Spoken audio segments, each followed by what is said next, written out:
जय हिंद दोस्तों। सरकार आइए अगले chapter number 22 appeals and revision की तरफ बढ़ते हैं। सर अपील्स एंड रिवीजन बहुत ही इंपॉर्टेंट चैप्टर है, बड़ा अच्छा चैप्टर है एंड इंटरेस्टिंग चैप्टर है सर, और मजा भी आता है आपको। पर हाँ सर, एक बात वापस से रिपीट कर रहा हूं, जिसने इन जीएसटी प्रोसीजरल चैप्टर को भी अच्छे से पढ़ लिया, अच्छे से रिवाइज कर लिया सर, जिसने इनको ढंग से पढ़ डाला, उसकी लाइफ जिंगा लाला। सरकार आइए chapter number 22 appeals and revision. इसका जो मैंने लेक्चर के अंदर आपको चार्ट बनवाया था वही चार्ट मैंने समरी बुक में दे रखा है। सबसे पहली बात, अपील्स की बात कब आएगी सर? अगर कोई अपील अथॉरिटी ने ऑर्डर पास किया, अगर कोई एडजुडिकेटिंग अथॉरिटी ने ऑर्डर पास किया। बच्चों क्या होता है एडजुडिकेशन के अंदर? सर सबसे पहले आपको सेक्शन नंबर 73 74 का शो कोस नोटिस सर्व होता है, उसमें आप उसका रिप्लाई देते हो, जवाब देते हो सर, पर्सनल रिप्रेजेंटेशन करते हो सर। उसके बाद उसको लगता है कि मामला गड़बड़ है, तो ऐसे केस में उसने ऑर्डर पास कर दिया। अब अथॉरिटी ने अगर ऑर्डर पास कर दिया और आपको लगता है कि मामला गड़बड़ है, आपके खिलाफ सर, आपके साथ सही नहीं हुआ, तो ऐसे केस में you can file an appeal. अब अपील करने तो फर्स्ट अपील अथॉरिटी कौन है sir? Appeal authority for appeals. Sir यहां आप जाएंगे, अपील अथॉरिटी के पास जाएंगे, उसके बाद सर उसके नेक्स्ट हायरार्की में आती है कौन? GST GST appellate tribunal. Sir उसके बाद अगर आपको जाना तो high court, and high court के बाद सुप्रीम कोर्ट, और सुप्रीम कोर्ट के अगेंस्ट अगर आपको जाना तो ऊपर भगवान से पूछना, भगवान मैंने ऐसा क्या जुर्म किया था जो सीएफ के अंदर मेरे को फंसा दिया सर? सरकार just kidding. Okay sir, high court के बाद सुप्रीम कोर्ट, और supreme court is the supreme authority. अच्छा ध्यान देना, हाई कोर्ट और सुप्रीम कोर्ट में वही मैटर जाएंगे which involves substantial question of law.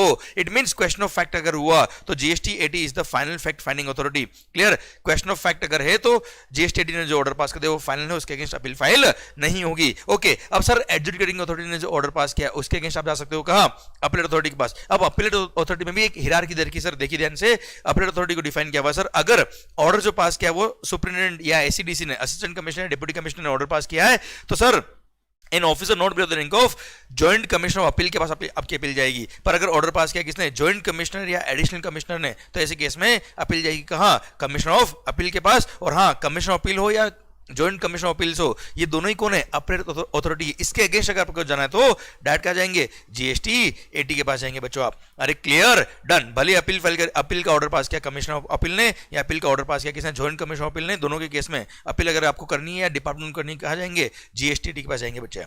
Clear, done. Sir same way sir, अगर रिविजनरी अथॉरिटी का भी एक और हायरार्की दे रखा है, सेम हम यहां पढ़ लेते हैं सर, अब बात करेंगे रिविजनरी अथॉरिटी के बाद में। सर एडजुडिकेटिंग अथॉरिटी के ऑर्डर को रिवाइज कर सकता है रिविजनरी अथॉरिटी सर। अब अगर ऑर्डर पास किया किसने? सुप्रीटेंडेंट या एसीडीसी ने, तो एडिशनल कमिश्नर या joint commissioner is the revisionary authority. And sir joint commissioner या एडिशनल कमिश्नर ने ऑर्डर पास किया तो ऐसे केस में प्रिंसिपल कमिश्नर या commissioner is the revisional authority. और रिविजनल अथॉरिटी के अगेंस्ट डिपार्टमेंट को या एसएससी को अपील करना तो कहा जा सकता है? अगेन जीएसटी के पास अपील जा सकती है बच्चों। Clear, done. बात करने वाले आगे हम सर। ओके ये तो हमने बता दिया हायरार्की लेवल। ओके अब सर आपको अगर देखो, अपील एसएससी भी फाइल कर सकता है, डिपार्टमेंट भी फाइल कर सकता है। अगर एडजुडिकेटिंग अथॉरिटी ने ऑर्डर पास किया उसके अगेंस्ट अगर एसएससी को अपील फाइल करनी तो टाइम लिमिट क्या है? 3 मंथ प्लस 1 मंथ, मतलब 3 महीने के अंदर अपील उसको सबमिट करनी पड़ेगी। पर अगर लेट हो गया तो डिले को कंडोन कर सकता है अपील अथॉरिटी, अगर रीजनेबल ग्राउंड था एसएससी के पास तो, बट डिले को कंडोन वो कर सकता है, पर maximum delay can be up to a period of 1 month only. Clear, उसके बाद नहीं। पर सेम वे डिपार्टमेंट को टाइम दे रखा 6 महीने का अपील करने का सर। क्लियर, अगर एडजुडिकेटिंग अथॉरिटी ने जो ऑर्डर पास किया है वो अगर डिपार्टमेंट के अगेंस्ट है, अगेंस्ट द रेवेन्यू है, और सर अगर डिपार्टमेंट क्या करता है? इसको रिव्यू करता है, ऑर्डर्स को रिव्यू के केस में पता पड़ा कि this order is against the revenue, तो ऐसे केस में डिपार्टमेंट को अगर के ऑफिसर को लगता है कि सर ये जो ऑर्डर पास हुआ है वो सही पास नहीं हुआ, तो ऐसे केस में वो अपील कर सकता है कहां पे? अपीलेट अथॉरिटी को विद इन 6 मंथ। पर सर अगेन लेट हो गया तो up to period of 1 month delay को कंडोन कर सकता है अपीलेट अथॉरिटी। ओके अब अपीलेट अथॉरिटी के अगेंस्ट अगर आपको जाना है कहां जाएंगे? जीएसटी जाएंगे। पर अगेन टाइम कितना बेटा? एसएससी को दिया 3 मंथ प्लस 3 मंथ, डिपार्टमेंट को 6 मंथ प्लस 0। सर यहाँ पर डिले को कंडोन नहीं कर सकता है जीएसटी डिपार्टमेंट, अगर अपील फाइल करने में लेट हो गया तो। क्लियर, अब आपको अगर जीएसटी के अगेंस्ट जाना है तो कहां जाएंगे सर? हाई कोर्ट जाएंगे। हाई कोर्ट जाने का टाइम कितना है? 180 डेज का। क्लियर, 180 डेज प्लस जितना भी सर डिले को कंडोन करना चाहे हाई कोर्ट वो कर सकता है बेटा, और उसके बाद सुप्रीम कोर्ट के लिए खुद का अपना प्रोसीजर है। अच्छा अब आते हैं हम जीएसटी के लिए। जीएसटी में 2 तरह की बेंच होती है बेटा, एरिया बेंच और स्टेट बेंच, एंड सेकंड है क्या? रीजनल बेंच और नेशनल बेंच। अगर आपके केस में even if a single issue is relating to place of supply, तो सर आपकी अपील अपीलेट अथॉरिटी के अगेंस्ट जो जाएगी वो जीएसटी के रीजनल बेंच या नेशनल बेंच के पास जाएगी सर। पर अगर आपके केस में एक भी इश्यू प्लेस ऑफ सप्लाई से रिलेटेड नहीं है तो sir GST sir appeal authority के अगेंस्ट जो आपकी अपील जाएगी वो एरिया बेंच या स्टेट बेंच ऑफ जीएसटी के पास जाएगी। सर अब ध्यान रखना, एरिया बेंच या स्टेट बेंच ने कोई ऑर्डर पास किया उसके अगेंस्ट अगर अपील करनी तो कहा जाएंगे हाई कोर्ट। पर सर ध्यान दीजिएगा, रीजनल बेंच या नेशनल बेंच ने अगर कोई ऑर्डर पास किया तो उसके अगेंस्ट कहा जाता है डायरेक्टली सुप्रीम कोर्ट जाते हैं, और हाई कोर्ट के अगेंस्ट अगर जाना है तो अगेन सुप्रीम कोर्ट ही जाएंगे बेटा। Clear, done. ये आपको हिरार्की लेवल बताया मैंने, आपको टाइम लिमिट बताया अपील फाइल करने का। प्लस सर अगर कभी भी सर डिपार्टमेंट के एडजुडिकेटिंग अथॉरिटी ने ऑर्डर पास किया है तो अगेन सर मैंने आपको बताया कि AC DC assistant commissioner, deputy commissioner या सुपरिटेंडेंट ने ऑर्डर पास किया तो जॉइंट कमिश्नर या additional commissioner is the revisionary authority, and joint commissioner या एडिशनल कमिश्नर ऑर्डर पास किया तो कमिश्नर और principal commissioner is the revisional authority. एक रिविजनल अथॉरिटी रखी गई है अगर उनको लगता है कि जो ऑर्डर पास हुआ वो अगेंस्ट द रेवेन्यू हुआ है और ये ऑर्डर सही पास नहीं होता, ऐसे केस में सच रिविजनरी अथॉरिटी क्या कर सकता है, एक ऑर्डर पास कर देगा कि सर इस ऑर्डर को इंप्लीमेंट मत करिए, जो एडजुडिकेटिंग अथॉरिटी ने पास किया इसको इंप्लीमेंट मत करिए, मैं इस ऑर्डर को रिवाइज कर रहा हूं। और अगर सर या revisionary authority on his own उसको पता पड़ता है या कोई ऑफिसर उसको बताता है कि सर ये ऑर्डर गलत पास हुआ, अगेंस्ट द रेवेन्यू पास हुआ, तो ऐसे केस में 3 साल के अंदर जिस दिन वो ऑर्डर पास हुआ भाई, अगर आपके फेवर में ऑर्डर पास कर दिया है एडजुडिकेटिंग अथॉरिटी ने तो इमीडिएटली खुश मत होना, 3 साल तक इंतजार करना कि रिवाइज नहीं हो जाए सर कहीं। क्लियर, उसके बाद खुशियां मनाना। 3 साल का टाइम दे रखा डिपार्टमेंट को to revise the order. Clear, 3 साल के अंदर वो रिविजनरी अथॉरिटी अगर ऑर्डर पास करती है सर तो वो मानना पड़ेगा आपको। पर अगर आपको लगता है कि आपके साथ बड़ी नाइंसाफी तो अगेन रिविजनरी अथॉरिटी के अगेंस्ट आप अपील कर सकते हो। कहां पर, जीएसटीडी के पास जाके। पर जीएसटीडी को अपील करने का टाइम कितना है, वही जो हमने पहले पढ़ा सर 3 मंथ प्लस 3 मंथ का टाइम है सर, और डिपार्टमेंट को 6 मंथ का टाइम है। Clear, done. वहां जाएंगे कहां पर, जीएसटीडी के पास। ओके, अब सर रिविजनरी अथॉरिटी के लिए भी कुछ बातें कही आगे हम बात करेंगे सर। ओके सर, ध्यान देना बेटा, एक बात यहां बता देता हूं मैं, सिंस डिपार्टमेंट को टाइम दे रखा 6 मंथ का to file the appeal to the appellate authority, इसलिए रिविजनरी अथॉरिटी जब एडजुडिकेटिंग अथॉरिटी ने ऑर्डर पास किया उसके फर्स्ट 6 मंथ तक वो रिविजनरी अथॉरिटी कुछ भी नहीं कर सकता, उसके बाद रिमेनिंग 2.5 साल मिलता है उसको to revise the order. Clear, done. ये मैंने आपको हिरार्की लेवल समझाया, कितना टाइम में आपको अपील करनी होती है वो बताया। अब बात करूंगा प्री डिपॉजिट। अगर आपको सर एक मिनट ये लीजिए साहब, थोड़ा डिलीट कर दिया सो दैट मैटर क्लियर रहेगा आपके सामने। ओके, अब आपको अगर अपील करनी है अपीलेट अथॉरिटी को तो प्री डिपॉजिट कितना है सर, 10%। ध्यान बेटा, अच्छा जितना अमाउंट ध्यान बेटा, जिस ऑर्डर के अगेंस्ट आप अपील कर रहे हो उस ऑर्डर में जो डिमांड का अमाउंट है, टैक्स इंटरेस्ट पेनल्टी का, जो आप एक्सेप्ट करते हो तो पूरा जमा करो साहब। जो मैटर इन डिस्प्यूट है सर, भले वो टैक्स हो, इंटरेस्ट हो, पेनल्टी हो, तीनों हो सर, केवल टैक्स के अमाउंट का सर 10%, टैक्स के अमाउंट, टैक्स इन डिस्प्यूट जो है उसके अमाउंट उसका 10% आपको प्री डिपॉजिट करना पड़ेगा। ये sir subject to maximum of 25 crore under CGST, IGST का मैटर तो 50 करोड़ डबल हो जाएगा बेटा ऑब्वियसली। क्लियर, पर अगर सेक्शन नंबर 129 सबसेक्शन 3 का ऑर्डर पास हुआ था सर हम बात करेंगे ईवी बिल का मामला गड़बड़े सेक्शन नंबर 129 ड्यूरिंग ट्रांजिट अगर कोई गुड्स पकड़ा गया 200% पेनल्टी सर, हम बात करेंगे आगे सर। पर अगर उस ऑर्डर के अगेंस्ट अगर आपको अपील करनी तो 25% is the pre deposit, 25% of the penalty amount is the pre deposit. बस केवल इस केस में 25% है, बाकी हर केस में सर टैक्स के अमाउंट का sir 10% is the pre deposit amount. और हाँ मैटर अगर केवल पेनल्टी का इन्वॉल्व है तो पेनल्टी के अमाउंट का 10% will be the pre deposit. और हाँ सर, अगर आपको अपीलेट अथॉरिटी के अगेंस्ट जीएसटीडी जाना है या रिविजन अथॉरिटी के अगेंस्ट जीएसटीडी जाना है तो अगेन आपको कुछ अमाउंट प्री डिपॉजिट करना पड़ेगा। वो प्री डिपॉजिट का अमाउंट कितना है, 20%, दैट इज एडिशनल। आपने सर अगर अपीलेट अथॉरिटी क्या है कुछ डिपॉजिट करा उससे हमें कोई कंसर्न नहीं है, additional 20% of the tax in dispute, केवल टैक्स के अमाउंट का ही 20% आपको पे करना है। मैक्सिमम 50 करोड़ इन सीजीएसटी, 100 करोड़ अंडर एसजीएसटी। पर ध्यान देना बेटा, सर आपने पहले कितना डिपॉजिट करा उससे हमें कंसर्न नहीं है, ये एडिशनल 20% है। पर हाँ सर केवल अच्छा भले टैक्स इंटरेस्ट पेनल्टी सबका डिस्प्यूट हो फिर भी 20% केवल किसका, टैक्स का। क्लियर, और अगर मैटर केवल पेनल्टी का है तो पेनल्टी का 20% होगा, otherwise tax plus interest plus penalty है तो केवल और केवल टैक्स का ही 20%, वो भी टैक्स इन डिस्प्यूट। जो tax penalty tax interest penalty आप एक्सेप्ट करते हो तो पूरा जमा कराओ, जो अमाउंट इन डिस्प्यूट है उसमें टैक्स का 20% the pre deposit amount. Clear, numerical question बनते हैं सर इसमें normally. Okay then sir appellate authority और जीएसटीडी को बोला कि कोशिश करना इफ पॉसिबल 1 ईयर के अंदर ऑर्डर पास कर दे after giving opportunity to both the parties. Sir अगर जीएसटीडी ने कोई ऑर्डर पास किया और उसमें मिस्टेक रह गई, if the mistake is apparent from record, तो ऐसे केस में जिस दिन ऑर्डर पास किया उसके 3 महीने के अंदर वो ऑर्डर को रेक्टिफाई कर सकते हैं। अच्छा जीएसटीडी क्या करेगा, जीएसटीडी के पास जब भी अपील आती है सर, भले डिपार्टमेंट करे या एसएससी करे सर, रेस्पोंडेंट को जीएसटीडी क्या करेगा, एक लेटर इश्यू करेगा। उस लेटर के अगेंस्ट सर रेसिपिएंट को जो रेस्पोंडेंट है उसको बोला जाएगा क्या आपको कोई क्रॉस ऑब्जेक्शन सबमिट करना है, तो within 45 days from the receipt of that application उसको memorandum of cross objection submit करना पड़ेगा। और लेट हो गया तो जीएसटीडी चाहे तो 45 डेज का टाइम और दे सकता है। क्लियर, डन सरकार। ये था आपका क्या अपील का सिस्टम पूरा मैंने आपको समझा दिया। अब एक दो बातें और है जो बताता हूं मैं आपको। रिमांड द केस बैक सरकार, देन ना अपीलेट अथॉरिटी के पास पावर नहीं है कि वो रिमांड द केसबैक को कर पाए, पर जीएसटीडी के पास पावर होता है कि वो रिमांड द केसबैक, मतलब रिमांड द केसबैक क्या होता है सर, जो ओरिजिनल अथॉरिटी ने ऑर्डर पास किया उसको बोलेंगे ओ भाई ये फाइल वापस ले जा, दिमाग खराब मत कर और वापस से केस को ढंग से एडजुडिकेट करके लेके आ। पर अगर अपीलेट अथॉरिटी को ऐसा करना तो वो खुद एडजुडिकेट कर ले साहब, वो रिमांड द केसबैक नहीं कर सकता। देन मॉनिटरी लिमिट फॉर जीएसटीडी कितना है सर, जीएसटीडी के लिए जो आगे पॉइंट दे रखे वो मैं यही दे रखा हूं सो दैट आपको आगे ज्यादा टेंशन नहीं है। सर अगर अमाउंट ऑफ टैक्स इन्वॉल्व या पेनल्टी इन्वॉल्व या जो डिस्प्यूट का अमाउंट है वो अप टू ₹50,000 है, तो जीएसटीडी भाई बड़ा आदमी है साहब, वो चाहे तो उस अपील को क्या कर दे, रिजेक्ट कर दे साहब। क्लियर, छोटे मोटे केस हम नहीं लेंगे सर, पर सर उससे वो बड़ा अमाउंट है तो उसको एक्सेप्ट करना पड़ेगा। ओके सर, सर जीएसटीडी में क्या होता है सर, मिनिमम 2 मेंबर बेंच होती है सर, मिनिमम 2 मेंबर बेंच होगी, पर अगर sir matter involve up to ₹5 lakh है तो single even a single member bench can also dispose of the case. Okay now appeal to appellate authority, इसके लगभग सारे पॉइंट मैं ऑलरेडी आपसे बात कर चुका हूं। अच्छा एक दो बात ध्यान रखना बेटा, सर कभी भी आप अपील में जा रहे हो तो सर जो अपीलेट अथॉरिटी वो हमेशा सर आपको पर्सनल हियरिंग का मौका देगी अगर आपने पर्सनल के लिए अप्लाई किया तो, पर अगर उस डेट पे आप नहीं जा पा रहे हो तो maximum 3 adjournment can be granted to each party. अच्छा एक बात और ध्यान रखिएगा बेटा, जब भी आप अपील करते हो सर, अपील जो होता है वो ऑनलाइन फाइल करना पड़ता है। अब ऑनलाइन जब फाइल करेंगे आपको एक प्रोविजनल एक्नॉलेजमेंट नंबर मिलेगा बेटा सर, उसके बाद आपको फिजिकल कॉपी में अपील को आपको hard copy of the appeal in triplicated copy आपको सबमिट करनी पड़ेगी within 7 days to the appellate authority. अगर 7 दिन में सबमिट कर दिया उसके बाद आपको फाइनल एक्नॉलेजमेंट नंबर मिलेगा, पर 7 दिन में अगर सबमिट कर दिया तो मान लेंगे आपने अपील सबमिट कर दी थी कब, जब ऑनलाइन सबमिट हुई थी तभी। पर अगर आपने हार्ड कॉपी 7 वर्किंग डे में 7 दिन के अंदर अगर सबमिट नहीं करी तो ऐसे केस में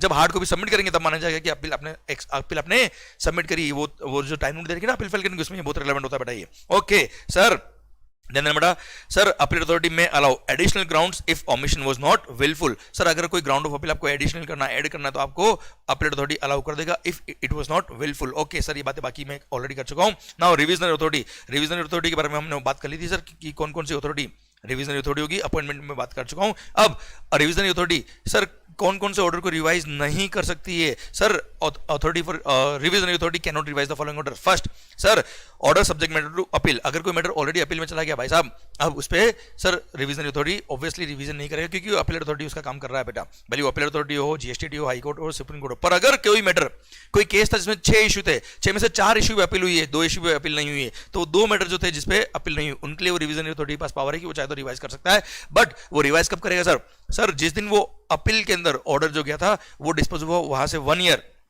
और जो ओरिजिनल ऑर्डर पास होता है वहां से 3 साल, विच एवर इज लेटर, वहां तक टाइम है रिवीजन अथॉरिटी को रिवाइज करने का ऑर्डर को। देन सर फर्स्ट 6 मंथ जिस दिन ऑर्डर पास हुआ उसके 6 महीने में तो रिवाइज नहीं कर सकता, आपको बताया था मैंने, क्योंकि अपील का टाइम होता है डिपार्टमेंट के पास। देन सर 3 साल से ज्यादा टाइम हो गया, अब रिवाइज नहीं हो सकता। Order which has already been revised at any earlier stage, या फिर any revisionary order has been passed once, या फिर any revisionary authority has been taken for revision at any early stage, तो सर ऐसे case में revise नहीं हो सकता, रिविजनरी अथॉरिटी के पास पावर नहीं रहेगा इन 5 केसेस में ऑर्डर्स को रिवाइज करने का। I hope you got the point. Otherwise कभी भी sir revisionary authority on is own या कोई अथॉरिटी कोई सबऑर्डिनेट ऑफिसर बताता है उनको क्या कि साहब ये ऑर्डर गलत पास हुआ है सर, गड़बड़ है इसके अंदर, this is against the revenue, तो ऐसे केस में सर वो रिविजनरी अथॉरिटी को लगता है कि मामला गड़बड़ है तो वो सर रिवीजन के लिए उस मैटर को टेकअप कर सकता है। Clear, done. सरकार आइए सेक्शन 111 109 से 111 appeal authority under GST law, ये सारे पॉइंट मैं आपको ऑलरेडी पढ़ा चुका हूं, बस ध्यान देना बेटा। यहां पर ये लिखा हुआ है क्या कि जीएसटीडी को सारे पावर जो एक सिविल कोर्ट के पास होते हैं, and sir code of civil procedure के जो पावर होते हैं वो सब दिए गए हैं, एंड इसके सामने जो प्रोसीडिंग होती है उसको जुडिशियल प्रोसीडिंग माना जाता है बेटा।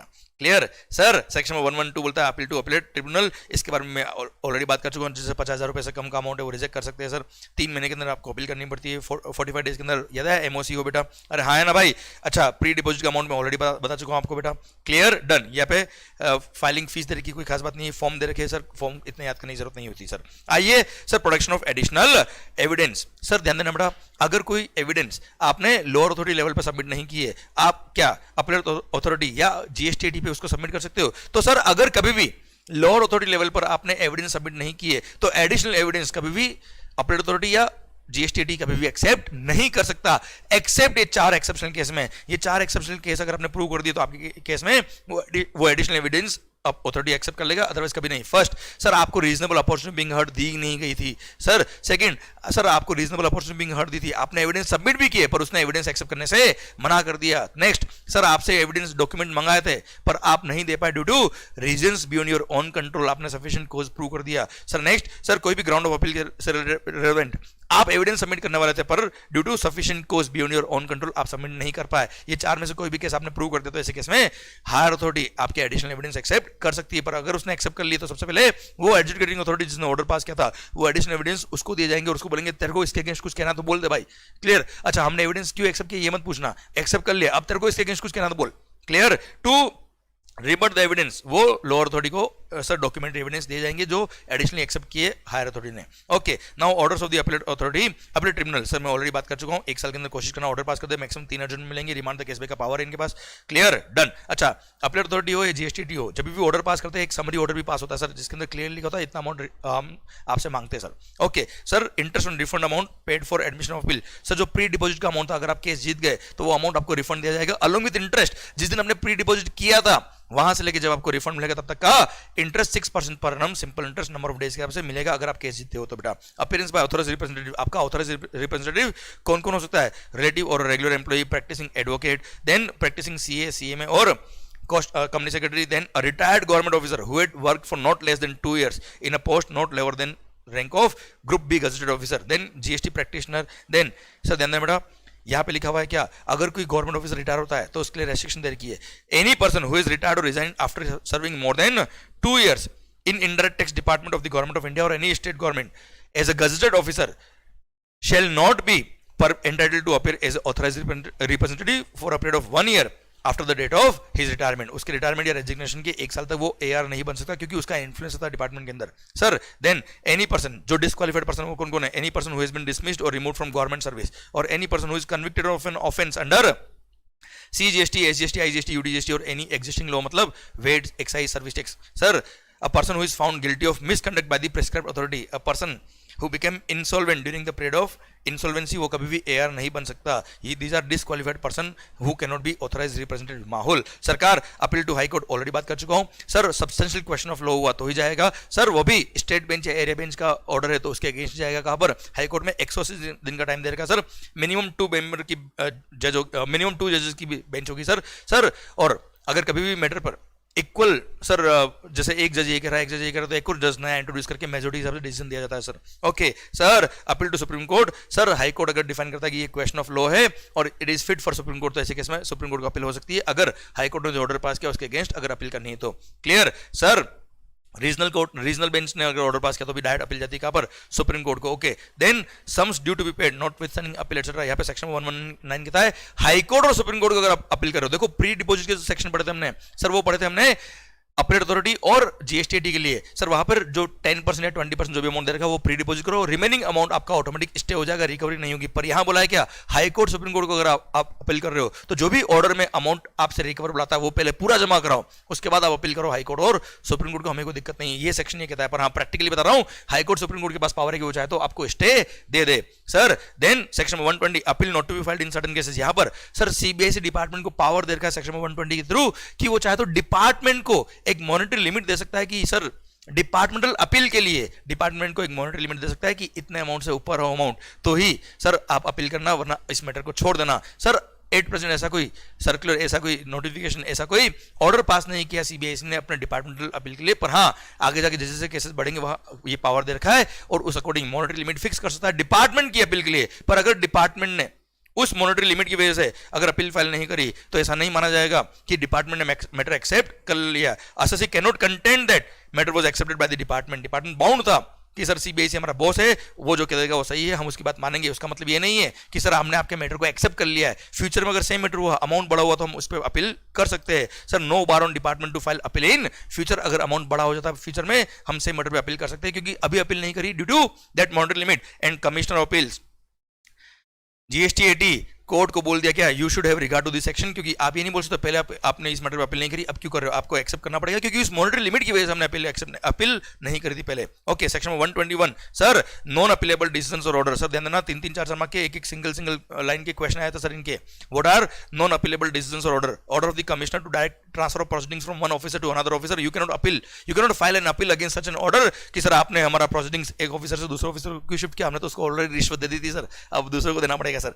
देन सीजर और return of books of account, register और any documents by the department, order sanctioning prosecution, order pass under section number 80 of the CGST act. जैसे सर आपको पेमेंट ऑफ टैक्स के लिए इंस्टॉलमेंट के लिए उसने मना कर दिया, इंस्टॉलमेंट पेमेंट के लिए मना कर दिया या कम इंस्टॉलमेंट अलाउ करी, you can file an appeal against such an order. इसी के साथ भारत माता की जय, ये चैप्टर भी खत्म होता है। अब जय हिंद दोस्तों, पढ़ते रहिए। देखिए पीछे क्या लिखा हुआ है, stay positive, stay sir work hard and make it happen, क्योंकि सर इसको जिस मिशन पे आप हो उस मिशन को आप ही पूरा कर सकते हो, हम सब आपकी मदद कर सकते हैं, पूरे फैमिली मेंबर मिलकर आपकी मदद कर सकते हैं, पर सर अल्टीमेट सर हमारी डिपेंडेंसी आप पर है। मेहनत करिए, पूरे दिल और जान से लगाइए, अपनी सर खुश होकर एनर्जी लगाइए, पॉजिटिव एनर्जी लगाइए, माहौल बनने वाला है, हमको पता है you will be sir with a bright colour in the sky, माहौल बनेगा आपका, पढ़ते रहिए, खुश होकर पढ़िए, all the best, love you lot, take care, माहौल।